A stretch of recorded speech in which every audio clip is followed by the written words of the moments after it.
Hi everyone, good morning. সবাই কেমন আছো? আশা করি খুব ভালো আছো। আমি কিন্তু খুব ভালো আছি।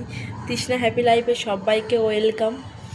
দেখো, স্নান টান করে এসে রান্না করব কি রান্না করব দেখো দেখো বন্ধুরা, রান্না তো করবো, একটু চা খেয়ে নি, কেন খুব ঠান্ডা পড়েছে, চা না খেলে। আমি চিকেন নিয়ে এসেছিলাম একটু, কি আছে দেখি একটু।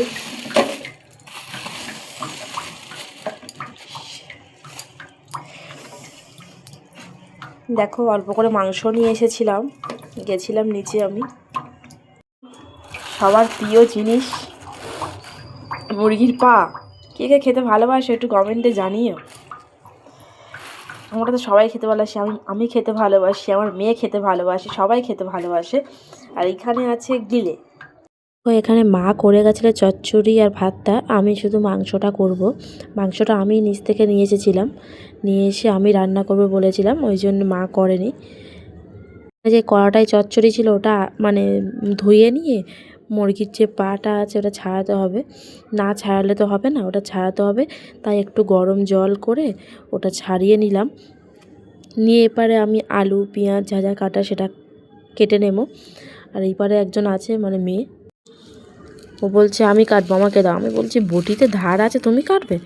ও একা একা বক বক করছে।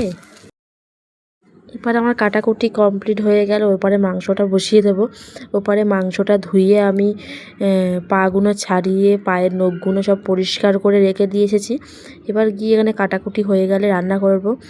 কড়াতে তেল বসিয়ে দিয়েছি, পেঁয়াজ দিয়েছি, পেঁয়াজের ওপরে তেজপাতা দিয়েছি, কাঠ গরম মশলা দিয়েছি, আর সব রকম দিয়ে পেঁয়াজটা লাল লাল করে ভেজে নিয়ে টমেটো আদা রসুন দিয়ে মিক্সিতে যেই পেস্ট করেছিলাম ওটা একটুখানি জল দিয়ে ভালো করে কষিয়ে নেবো। মশলাটা ভালো করে কষিয়ে তেল যেই ছাড়বে তখন মাংসটা দিয়ে দেব, দিয়ে ভালো করে কষবো। কষা কিন্তু আমার এখানে হয়ে গেছে, চাপা দিয়েছিলাম আমি। কষা কিন্তু দেখো খুব সুন্দর কালার এসেছে। যখন করছিলাম তখন তো আমার কিছু হয়নি, এডিট করতে বসে আমার কিন্তু জিভে থেকে জল চলে আসছে। দেখো আমি আমার মেয়ে এখানে কষা মাংস খেয়ে নিচ্ছি। কে কে কষা মাংস খেতে ভালোবাসো প্লিজ কমেন্টে জানাবে। আবার কিন্তু মাংস কমপ্লিট হয়ে গেছে এবারে। আর আমাদের বাড়ি এসেছে ননদের ছেলে, আর বোন আর দাদা হচ্ছে মাংসের তরকারি দিয়ে ভাত খাওয়া যাচ্ছে, আমারও কিন্তু খেয়ে নিলাম আমি। আর যদি ভিডিওটা ভালো লাগে থাকে প্লিজ লাইক কমেন্ট সাবস্ক্রাইব করতে ভুলো না। আবার পরের ভিডিও দেখা হবে। টাটা সবাইকে।